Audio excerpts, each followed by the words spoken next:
बोलिए सियावर रामचंद्र की। तो अंकुर जी ने आदेश किया है तो मैं 2-3 मिनट आपके बीच में रहूंगा। अपने व्यास गद्दी पे बैठे हुए अंकुर जी बहुत बढ़िया कथा करते हैं। यहाँ ये रामायण की कथा कर रहे हैं,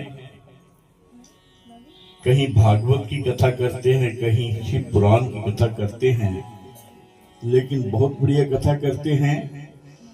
हमें भी आज इस पुण्य भूमि पे ये जो कथा रामायण की हो रही है इसमें आने का मौका मिला है, तो मैं आप सबका यहाँ पर आपके चरणों में अपना प्रणाम करता हूँ और अंकुर जी की इस गद्दी को भी, अंकुर जी को भी अपना प्रणाम करता हूँ।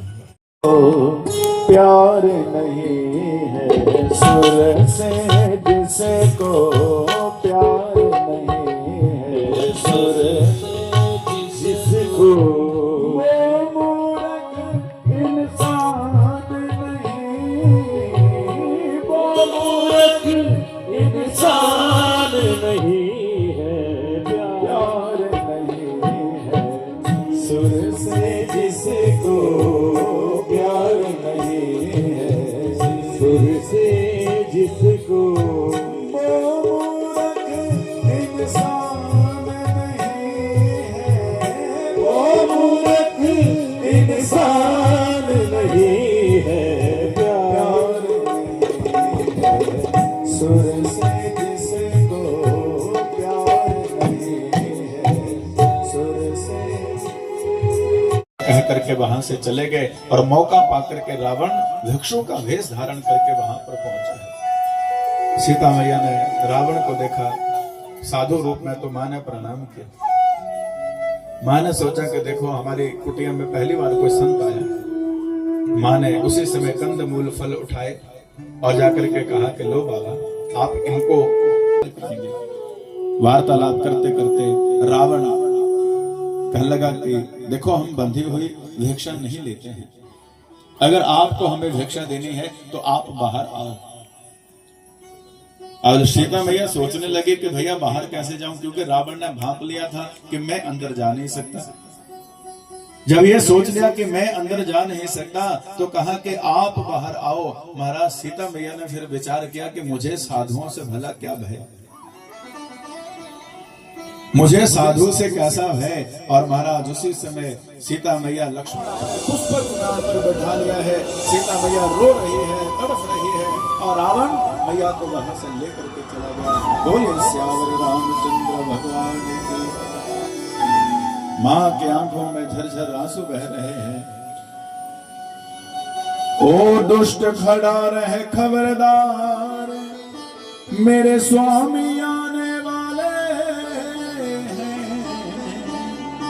जो धनुष तोड़ कर लाए थे वही मेरे रखवाले। हे जगवीर एक रघुराया, कहे अपराध में सारे ओधाय। हे लक्ष्मण तुम्हारे नहीं दोषा, सो फल पायो कीनो।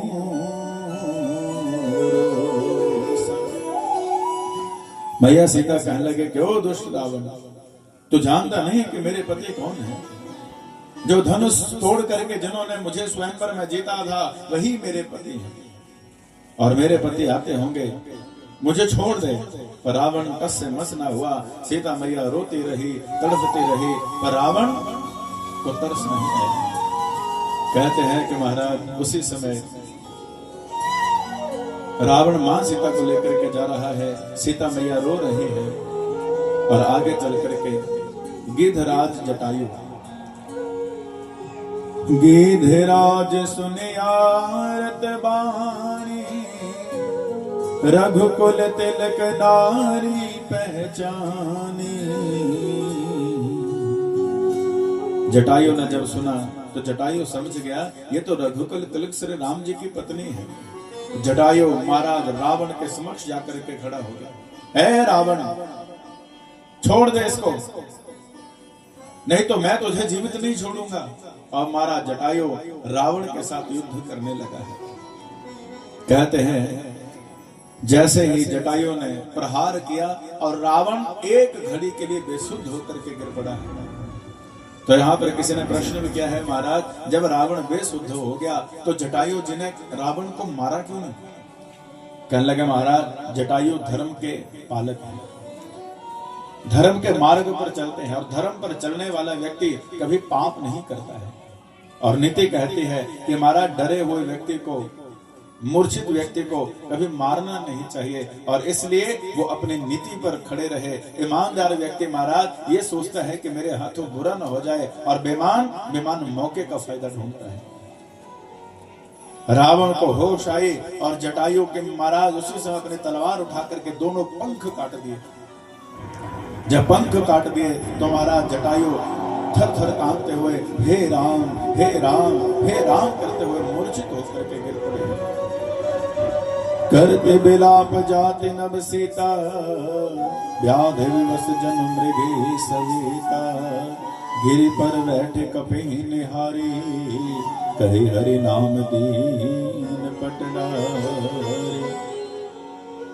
कहते हैं कि रावण सीता मैया को लेकर के गया और वहां जाकर के उसने अशोक वाटिका में मैया सीता को, अशोक वाटिका में अशोक वृक्ष के नीचे मां को वहां पे रख दिया है। कहते हैं कि जब मां को वहां पर रख दिया गया तो उसी समय दूसरी तरफ राम जी लक्ष्मण जी को देख करके कहने लगे, लक्ष्मण तुम यहाँ पर? कहने लगे हाँ भैया, वो आपके आवाज सुनी ना तो मां ने मुझे आपके पास भेजा। राम जी कहने लगे, लक्ष्मण तो सीता को अकेले छोड़ करके आ गए? कहने लगे हाँ प्रभु आप चिंता न करें, मैंने वहां पर एक लक्ष्मण रेखा खींच करके रखी है। राम जी उसी समय समझ गए कि जरूर कुछ अनिष्ट हुआ है।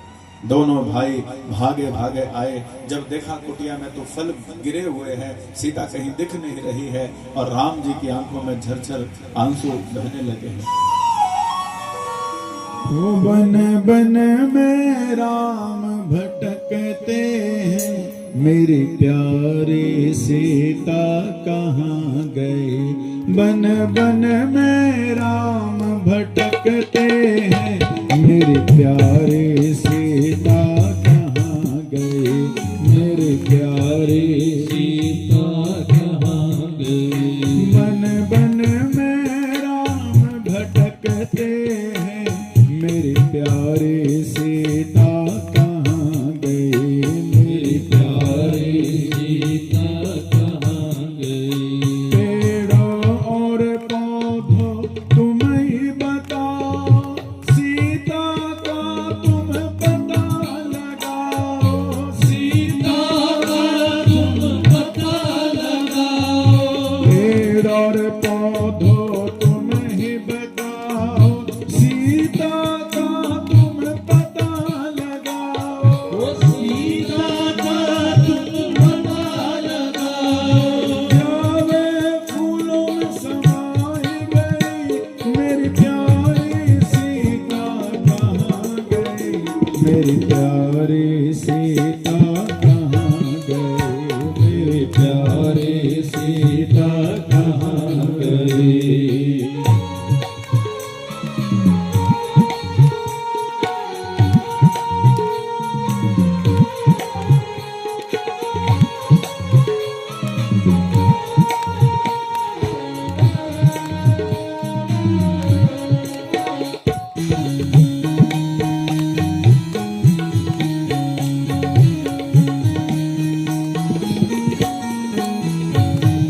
गंगा जमुना तुम ही बताओ, सीता का तुम पता लगाओ। गंगा जमुना तुम ही बताओ, सीता का तुम पता लगाओ। गंगा जमुना तुम ही बताओ, सीता का तुम पता बताओ। गंगा यमुना तुम ही बताओ, सीता का तुम पता लगाओ। क्या बोल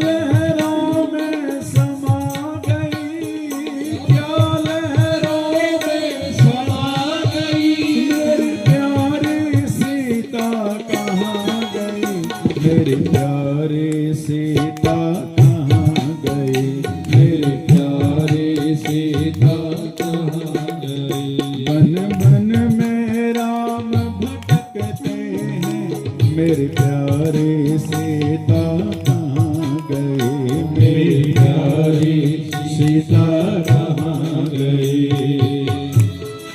लोगों के साथ उठना बैठना शुरू कर दो। दूसरी भक्ति है मेरी कथा को बड़े प्रेम से सुनो।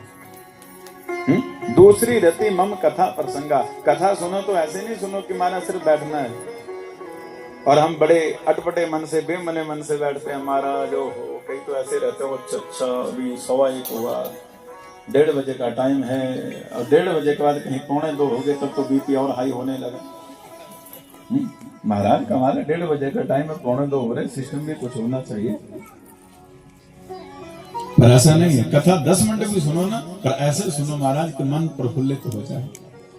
भगवान की कथा, जैसे तुम अपने बच्चे की प्रशंसा सुनती है, उसे सब पता है इसने क्या किया है, पर कोई बोले अरे बहन तो मुझे पता लगा तेरे बेटे ने ऐसा कर दिया। अच्छा कब? अरे कि तुझे नहीं पता, हमने सुना बड़ी प्रशंसा है। उसे पता सब कुछ है, लेकिन कान थक नहीं रहे सुनते सुनते प्रशंसा। बोलो शंकर भगवान की। वैसे भगवान की कथा भी इतने चाव से सुनी।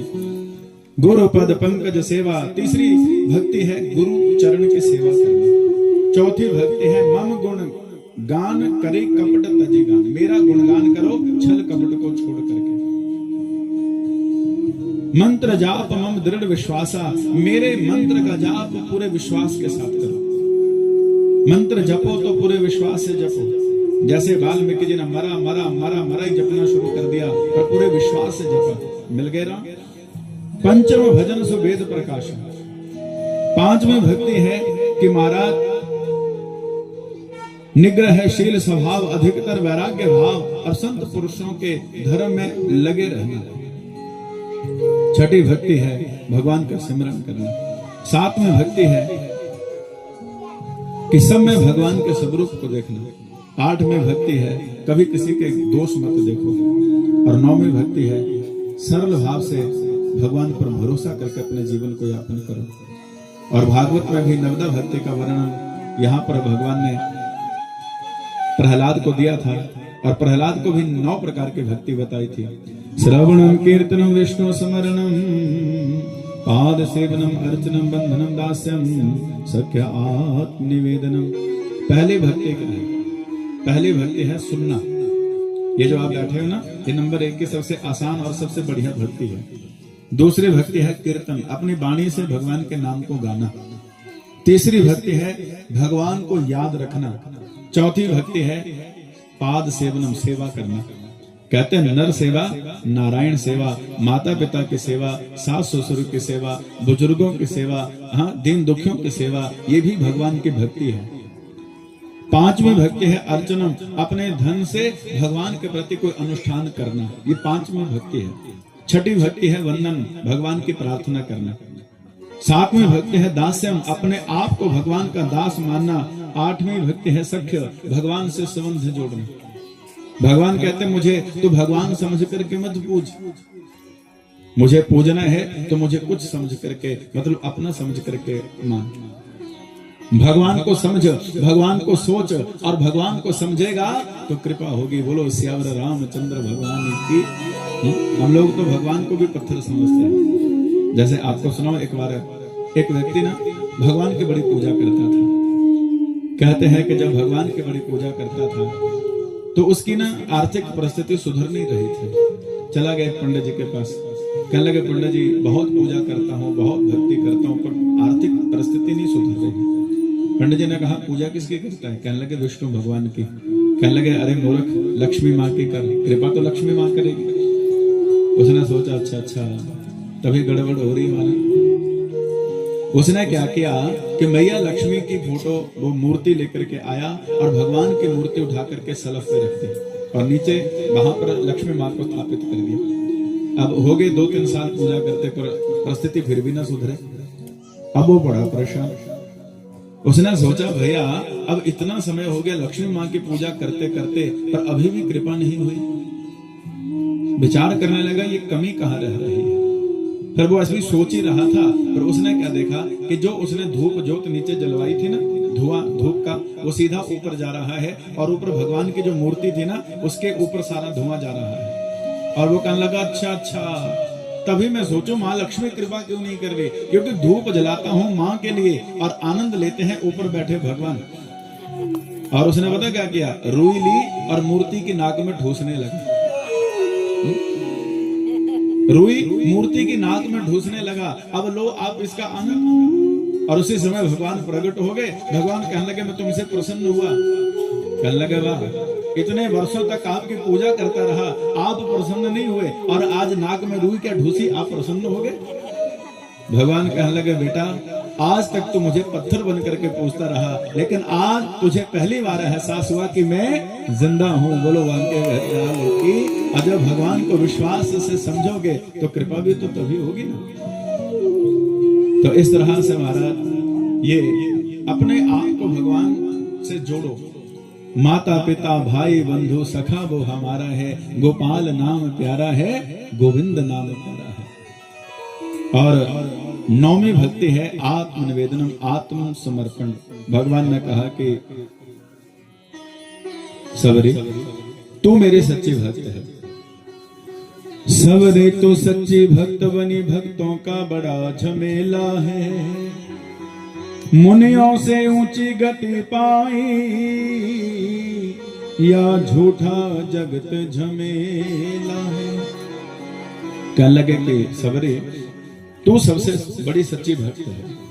मुनियों से भी ऊंची गति तुमने पाई। देखो वो कोई यज्ञ नहीं करती थी, वो कोई मंत्र नहीं पढ़ती थी, वो केवल भाव से भगवान से प्रेम करती थी। और सबसे बड़ी भक्ति है प्रेम भक्ति।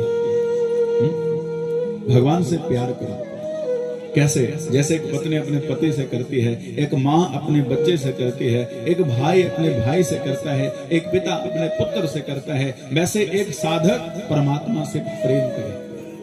समझ लीजिए कि वही प्रेम जो है वो भगवान से जोड़ता है। तब जाकर के फिर सबरी के ऊपर भगवान की कृपा हुई। फिर सबरी ने कहा कि हे प्रभु अब आप आगे। इसलिए लेके गए थे मुझे वहां पर पिटवाने के लिए। अगर 2 मिनट और नहीं वहां पर वहां से भागता ना तो वो मेरा राम नाम सत्य कर देता। जब तक हम भगवान की माया को जानते नहीं ना तब तक हम भगवान को दोष देते हैं। राम जी कहने लगे अरे भैया, नाथ बाली और 2 में भाई। कहने लगे भैया तुम दोनों तो एक जैसे ही थे। मुझे पता ही नहीं लग रहा था कि सुग्रीव कौन है और बाली कौन है। और जरा सोच, अगर मैं तीर मार देता और गलती से तुझे लग जाता तो फिर। कहने लगे ओ तेरी, ये तो मैं समझा ही नहीं प्रभु, मुझे बड़ी भूल हो गई, मैंने बहुत कुछ बोल दी, मुझे क्षमा कर दो। अब भगवान अगली बार सुग्रीव को वो माला पहनाई और कहा कि अब जाकर के ललकार बाली को। और आज फिर सुग्रीव गया। महाराज आज बाली को अपशगुन हो रहे थे। उसकी पत्नी तारा कह रही थी कि मत जाओ, और वो अकेला नहीं है, वो जो बार बार आ रहा है, हमने सुना है कि उसके साथ 2 धनुर्धारी जुड़ गए हैं। पर बाली नहीं माना, उसे अभिमान था अपने बल के ऊपर। कहते हैं कि महाराज आज भयंकर युद्ध हुआ और अंत में कहते हैं कि उसी समय ऐसा भयंकर युद्ध हुआ और आज भगवान ने एक ही तीर से महाराज बाली का वध कर दिया है। और जैसे ही बाली गिरा और उसने सामने भगवान को देखा तो बाली कहने लगा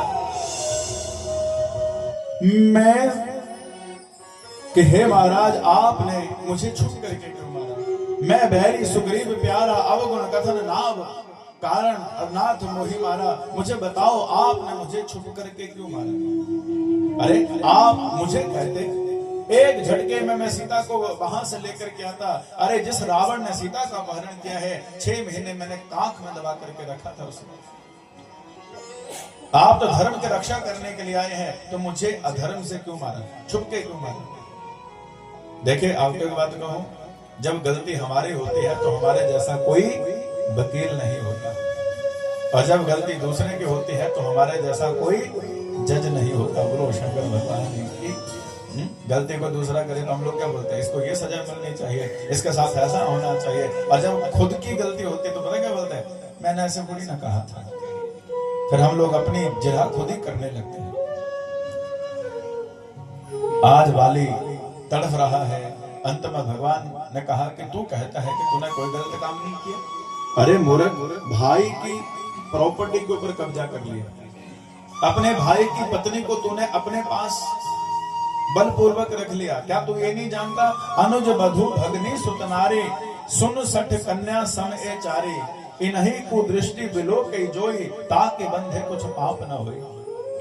जो छोटे भाई के स्त्री, बहन, पुत्र के स्त्री और कन्या, इन चारों को महाराज कुदृष्टि से देखता है, उसको मारने से कभी कोई दोष नहीं लगता। कहते हैं कि जब सुना तो उसी समय वो थर थर कांपने लगा और कहने लगा, हे प्रभु, आपके सामने मेरी चतुराई नहीं चली, और चरणों में गिर पड़ा।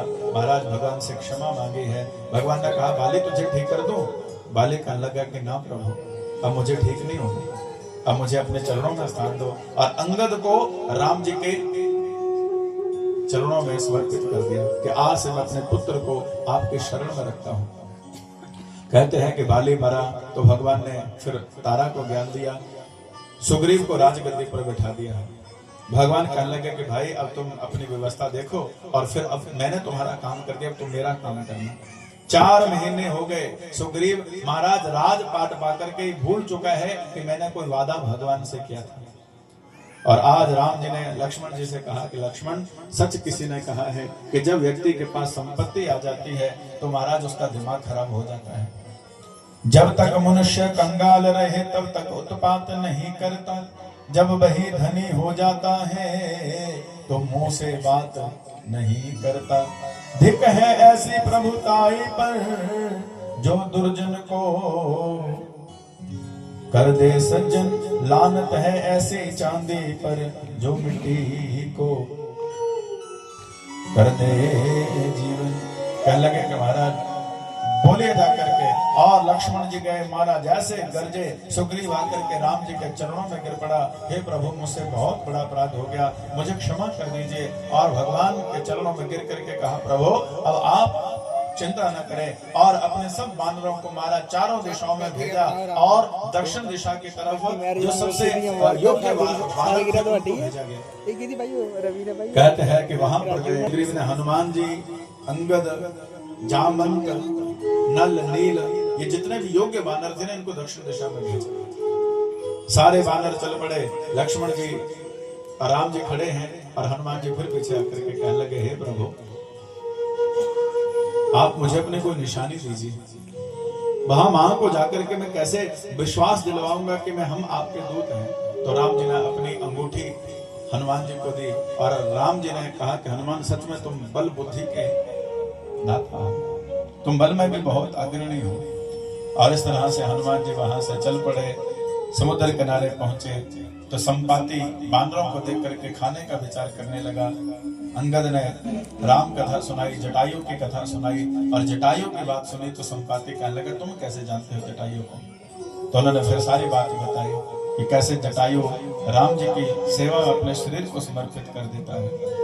संपाति को अपने गलती का एहसास हुआ, कहा कि मैं तुम्हें बताता हूं कि सीता कहाँ है। वो सामने रावण की लंका में अशोक वाटिका के नीचे बैठी है।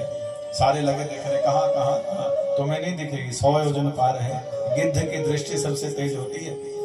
संपाति कहने लगा, मैं बूढ़ा हो चुका हूँ, मेरे पंख जल चुके हैं, नहीं तो मैं आपकी सहायता करता। अब जो 100 योजन का समुद्र पार करेगा वही सीता माँ को पता लगा पाएगा। तो महाराज कौन सीता माँ का पता लगाए? सब खड़े हैं। कहते हैं कि उसी समय जामवंत जी कहने लगे, मैं चला जाता पर मैं तो बूढ़ा हो गया हूँ। अंगद कहे, महाराज जा तो मैं सकता हूं, पर आने की मेरी कोई गारंटी नहीं है। कोई कहे मैं 40 योजन जा सकता हूं, कोई कहे मैं 50 योजन जा सकता हूं। और हनुमान जी मायूस वहां पर खड़े हैं। और तब हनुमान जी को देख करके जामवंत जी कहने लगे हैं, जामवंत कहे तुम सब लायक, पठहि कि मैं सबकी करनायक। कछहि रीछ पति सुन हनुमाना, का चुप साधि रहु बलवाना। पवन तन बल पवन समाना, बुद्धि विवेक विज्ञान निधाना। हे महाराज, आप चुप क्यों खड़े हो? आप तो पवन देव के पुत्र हो, और आप महाराज हवा में उड़ सकते हो। हे काम रूप शंकर स्वरूप बजरंगी नाम तुम्हारा है। अपने गौरव को याद करो, या जंगे नाम तुम्हारा है। सूरज का तुमने ग्रास किया, शैलों को तुमने तोड़ा है। जिस बल से ऐसे काम किए, बैबल कब को रख छोड़ा। हनुमान तुम्हारे अंदर तो बहुत बल है। और महाराज जैसे सुना तो उसी समय हनुमान जी का विशाल रूप धारण कर लिया और एकदम से कहने लगे, बोलिए जामवंत जी क्या करो, आप कहो तो लंका को उठा करके पलट दो, रावण को मार दो। जामवंत जी ने कहा, हनुमान बस मैया सीता का पता लगा करके आओ, मां सीता का पता लगा करके आओ। देखो सेवक वही है जो अपने स्वामी के बताए हुए काम को करे। मारने का काम भगवान का है।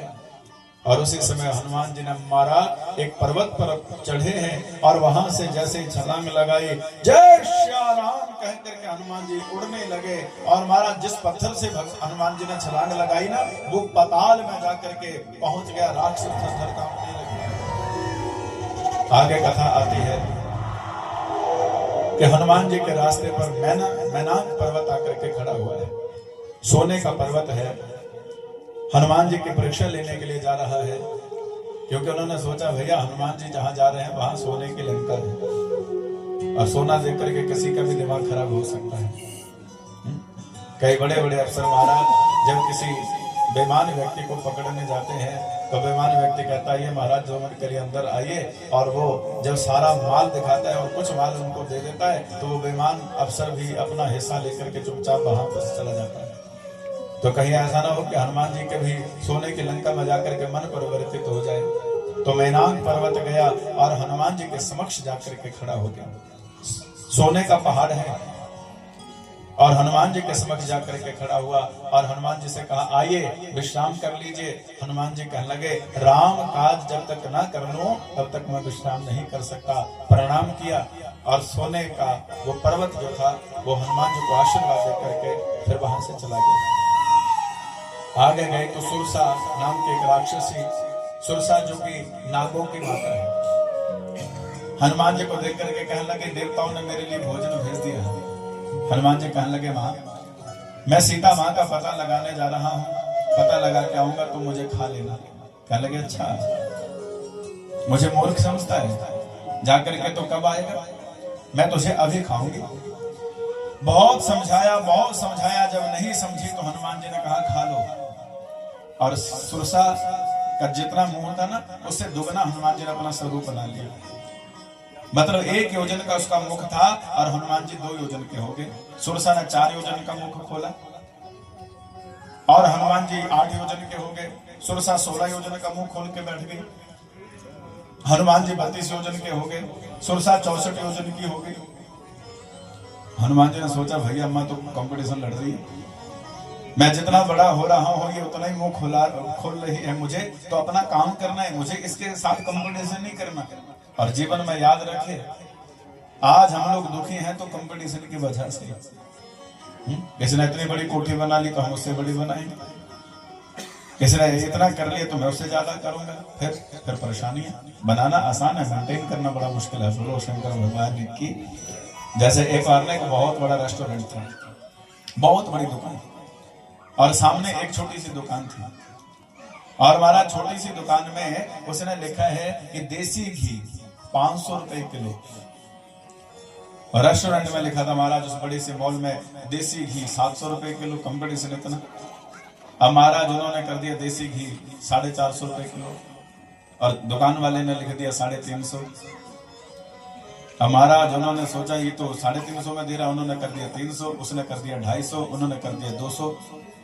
और एक व्यक्ति ने छोटी सी दुकान वाले से पूछा, भैया तू इनके साथ क्या कंपटीशन कर रहा है? 200 रुपए में तू अगर घी बेचेगा तो तुझे क्या मिलेगा? कहने लगे, महाराज हम घी बेचते ही नहीं। बोलो शंकर भगवान। कंपटीशन में अपने जीवन को बर्बाद कर रहे हैं। इसने इतना कर लिया तो मुझे इसके जैसे करना है। हमें कंपटीशन नहीं, हमें अपनी मंजिल तक पहुंचना है। आज महाराज उसी समय हनुमान जी ने सूक्ष्म रूप धारण किया और उसके मुंह में प्रवेश कर गए। कहने लगे, ले भैया खा ले। अब महाराज 64 योजन मुंह खोला। 64 योजन पता कितना होता है? 100 समझ लो कि लगभग 1200 किलोमीटर। 1200 किलोमीटर। अब महाराज इतना सफर करने के लिए जहाज को भी 2.5 घंटे लगते हैं। अब इतना मुंह खोला है, क्लोज करने में भी तो टाइम लगेगा। और हनुमान जी ने तब तक उसके पूरा अंदर से समझ लो कि एक एक नस चेक कर ली कि कौन कौन सी ब्लॉक है। और सब देख दाख करके हनुमान जी आगे कहने लगे भैया कब से खड़ा तो आई नहीं, इसलिए मुझे अब आज्ञा दे। सुरसा ने हाथ रख दिए सिर पे, कहने लगे हनुमान तो सच में बहुत बुद्धिमान है और मैं तुझे आशीर्वाद देती हूँ कि तू जरूर अपने कार्य में सफलता प्राप्त करेगा। और देखिए ये सबसे बड़ी बात है कि हनुमान जी जब बड़े बन रहे थे तो सुरसा खाने को तैयार थी और हनुमान जी छोटे हो गए तो सुरसा ने आशीर्वाद दे दिया। और अब हनुमान जी पहुंच गए हैं हमारे लंका में और लंका में जाते सबसे पहला काम लंकनी का किया। हनुमान जी को मक्खी का रूप धारण, छोटी सा सूक्ष्म रूप धारण करके लंका में गए और पीछे से लंकनी ने कह दिया रुको, कितने हाईटेक वहां पर सुरक्षा होगी रावण के लंका में। महाराज हनुमान जी ने जोर से मारा घूसा और वो पता क्या कहने लगे, अब रावण नहीं बचने वाला, रावण मर जाएगा। हनुमान जी कहने लगे भैया एक ही घूसे से स्टेशन चेंज हो गया। पहले देखते थे ना टीवी होते थे, टीवी जब कई बार ठीक नहीं चलते थे तो आदमी ठीक नहीं करवाता था, ऊपर से थप्पड़ मारता था। रेडियो होते थे, जब चैनल नहीं पकड़ते थे तो उससे जोर से थप्पड़ मारते थे और वो स्टेशन पकड़ लेते थे। तो वैसे महाराज हनुमान जी के एक ही घोषे से उसका स्टेशन ही चेंज हो गया। कहने लगे अब रावण नहीं बचेगा। हनुमान जी ने कहा तू क्या बोल रही है? हाँ, एक बार ब्रह्मा जी से मैंने पूछा था कि रावण कब मरेगा। कहने लगे जब एक बंदर आकर के तुझे घूसा मारेगा और तू उसी घूसे से बेसुध हो जाएगी तो समझ लेना कि रावण के उल्टे दिन शुरू है। तब हनुमान जी महाराज वहां पर पहुंचे और फिर मंदिर मंदिर सीता माँ को खोजा है पर कहीं सीता मैया नहीं मिली। कहते हैं कि तब जाकर के रावण की लंका में एक कुटिया थी और उस पे राम राम लिखा हुआ था और वो सोचने लगे रावण की लंका में यहाँ कौन राम राम गा रहा है। आधी रात को वहां पहुंचे तो भविष्ण जी भजन कर रहे थे। हनुमान जी ने ब्राह्मण रूप धारण किया, भविष्ण जी से मुलाकात की और भविष्ण जी ने कहा मैं रावण का भाई हूँ और यहाँ पर रहता हूँ। हनुमान जी ने पूछा तुम कैसे रहते हो? कहने लगे जैसे 32 दांतों के बीच में जीभ रहती है वैसे मैं भी भजन करता हूँ, पर मुझे क्या कभी प्रभु मिलेंगे?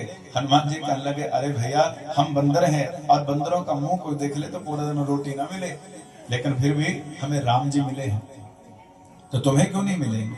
और मेरे प्रभु जरूर कृपा करेंगे। कहने लगे हाँ मुझे विश्वास हो गया कि मुझे जरूर प्रभु मिलेंगे। अब मोहि बा हनुमान भरोसा हनुमंता, बिना हरि कृपा मिली नहीं संता। जब बिना भगवान की कृपा नहीं होती तब संत नहीं मिलते।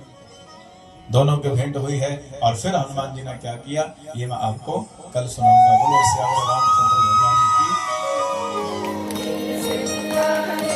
जो भी तुमको दिल से पुकारे उसकी विपदा पल में टली।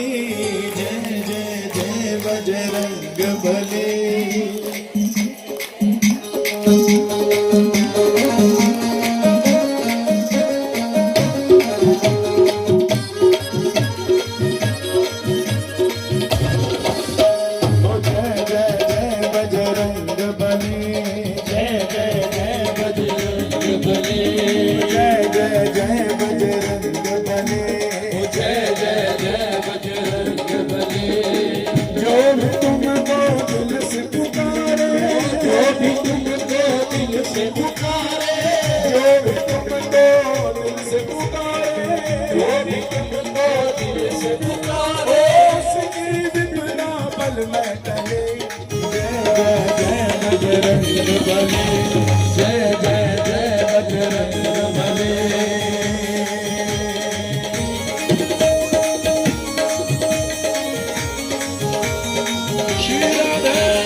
पर्वत हथेली पर ले